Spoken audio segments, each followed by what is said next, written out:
తలపై ఒక టోపీ, దానిపై ఒక నక్షత్రం, పొడవుగా పెరిగిన జుట్టు, తేజస్సుతో నిండిన ముఖం, నిర్భయంగా చూస్తున్న కళ్ళు. ఏదో ఒక సమయంలో మనమందరం ఈ రూపాన్ని చూసే ఉంటాం. టీషర్ట్లు, బైకులు, పోస్టర్లు, వాల్ పేపర్లు, పచ్చబొట్లు, ఎక్కడ చూసినా ఇతని రూపమే. సినిమా హీరోల కన్నా, క్రీడాకారుల కన్నా ఎక్కువగా యువత ఈయనను అభిమానిస్తున్నారంటే అంతలా ఇతను ఏం చేశారు? ఏదో ఒక ప్రాంతంలోనో, ఒక దేశంలోనే కాదు, ఏకంగా ప్రపంచమంతా అతన్ని ఫాలో అవుతుంది. ఇప్పటి వరకు తెలుసో తెలియకో మనమందరం ఆయన ఫోటో వాడి ఉంటాం. కానీ ఇప్పుడు ఆయన గురించి తెలుసుకుంటే, ఈసారి ఆయన ఫోటో చూసినప్పుడు మన శరీరం ఒక రకమైన గర్వం, ధైర్యం, స్ఫూర్తితో నిండిపోతుంది. ఆ వ్యక్తే చెగువేరా. ఎంతమంది గుండెల్లో నిలిచిపోయాడంటే ఇతనేదో సాధించే ఉండాలి. ఒక వైద్యుడిగా, మానవతావాదిగా, రచయితగా, ఉద్యమకారుడిగా ఆయన జీవితం ఎలా సాగిందో, అమెరికా ప్రభుత్వం మరియు కొంతమంది నియంత్రణలు కలిసి అతనిని ఏ విధంగా చంపించారో, ప్రపంచవ్యాప్తంగా యువతలో ఆయన అంటే అంత క్రేజ్ పెరిగిపోవడానికి కారణమేమిటో ఈ వీడియోలో తెలుసుకుందాం.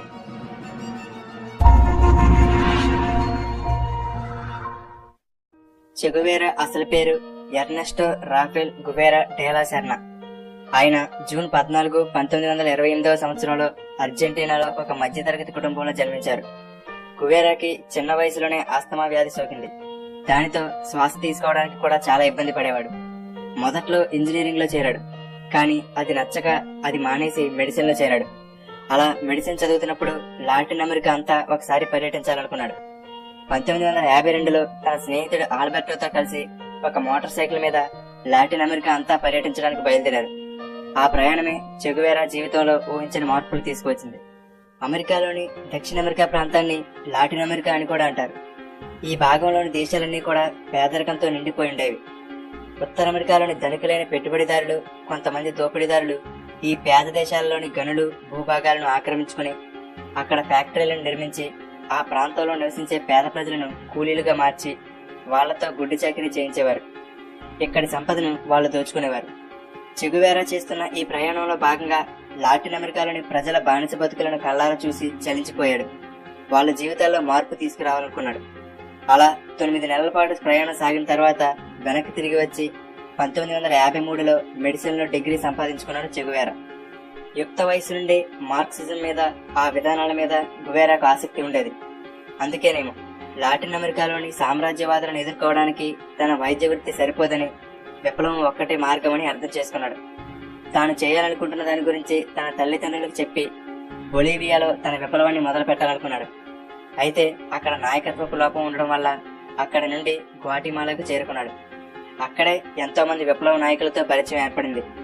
ఆ సమయంలోనే హిల్డా అనే ఒక అమ్మాయితో పరిచయం ప్రేమగా మారి పెళ్లి కూడా జరిగింది.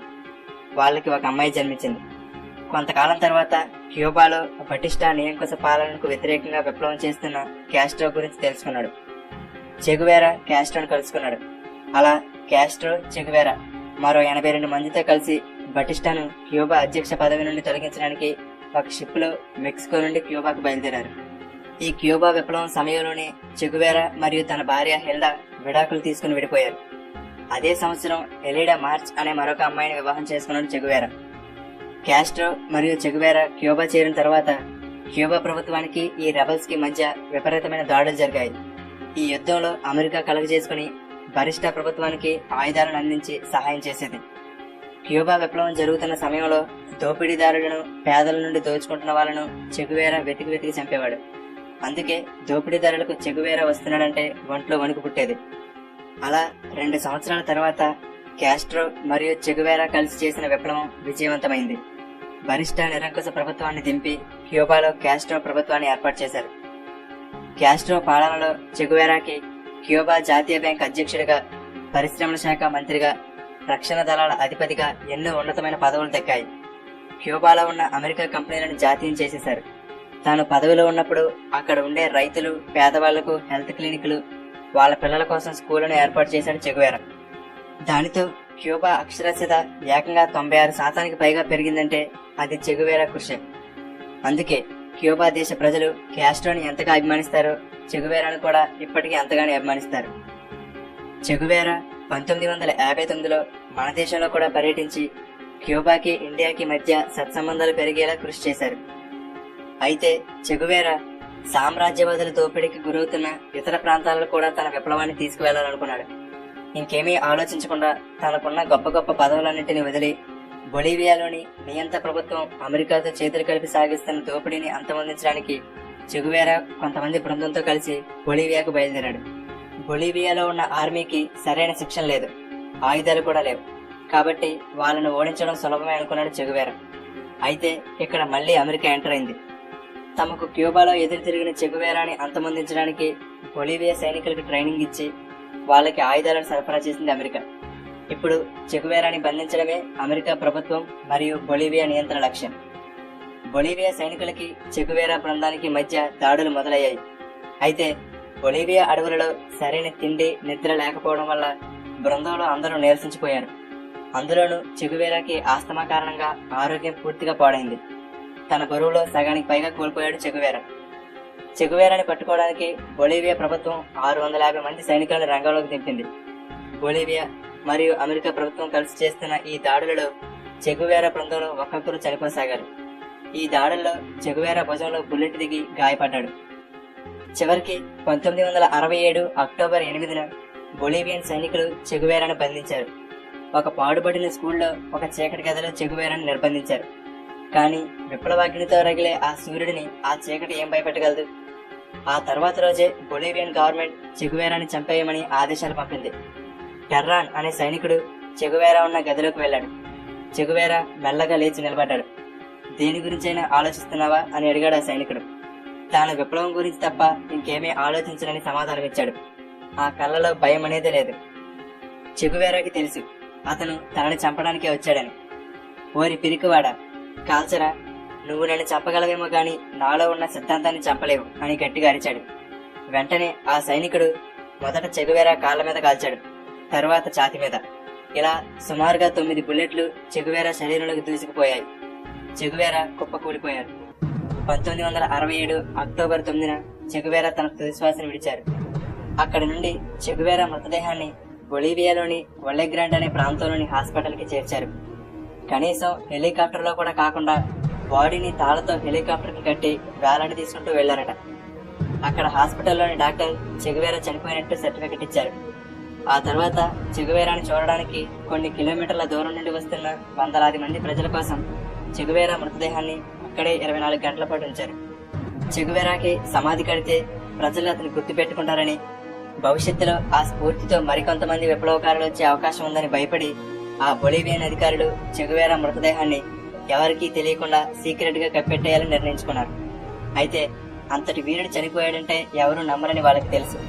అందుకే ఆ బొలీవియా అధికారులు చెగువేరా 2 అరచేతులను నరికి ఫార్మాల్డిహైడ్ కెమికల్లో దాచి ఆ అరచేతులను క్యూబాకి పంపారు. అక్కడి నుండి వాటిని అర్జెంటీనాలో చెగువేరా వేలిముద్రలతో మ్యాచ్ చేయడానికి పంపారు. అప్పుడు అవి చెగువేరావే అని రుజువైంది.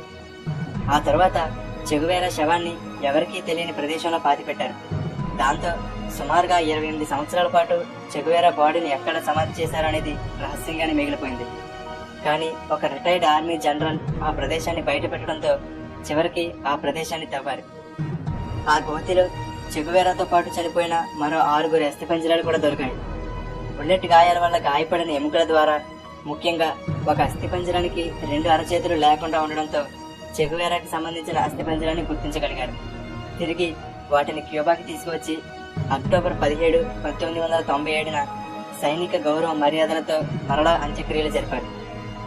ఆయన చనిపోయి 50 సంవత్సరాల పైనే గడిచింది. ఇప్పటికీ ప్రపంచవ్యాప్తంగా ఆయన రగిలించిన విప్లవాగ్ని మండుతూనే ఉంది. ముఖ్యంగా క్యూబాలో అయితే చెగువేరాని ఒక దేవుడిలా కొలుస్తారు. ఈనాటికి కూడా అక్కడ స్కూల్లో పిల్లలు చెగువేరాని తలుచుకుంటూ మేము కూడా చెగువేరాలా తయారవుతామని ప్రతిరోజు ప్రతిజ్ఞ చేస్తారు. ఇప్పుడు ప్రపంచంలో ఎక్కడ విప్లవం గాని ఉద్యమం గాని జరిగినా దానికి చెగువేరా రూపం ప్రతీకగా నిలుస్తుంది. అంతలా ప్రజల నరాల్లోకి చైతన్యం ఎక్కించాడు చెగువేరా. ఆస్తమా కారణంగా సరిగ్గా ఊపిరి కూడా తీసుకోలేని ఆయన ఎన్నో ఉద్యమాలకు ఊపిరిపోశాడు. ఇప్పుడు ఈయన ఫేస్ కి ప్రపంచవ్యాప్తంగా గుర్తింపు ఉంది. అతని రూపం కొన్ని లక్షల మందికి ధైర్యం. ఆయన చేసిన పోరాటం, రగిలించిన స్ఫూర్తి ఎప్పటికీ మరోలేనిది. అందుకే ఇప్పటికీ ఆయన సాహసానికి ప్రతీకగా, ఒక నిజమైన హీరోగా, యూత్ ఐకాన్ గా మనకే కాదు రాబోయే తరాల్లో కూడా మనందరి మధ్యలో నిలిచిపోతారు చెగువేరా. ఫ్రెండ్స్, ఈ వీడియో మీకు నచ్చితే లైక్ చేయండి. మీ ఫ్రెండ్స్ అందరికీ వాట్సాప్, ఫేస్బుక్ ద్వారా షేర్ చేయండి.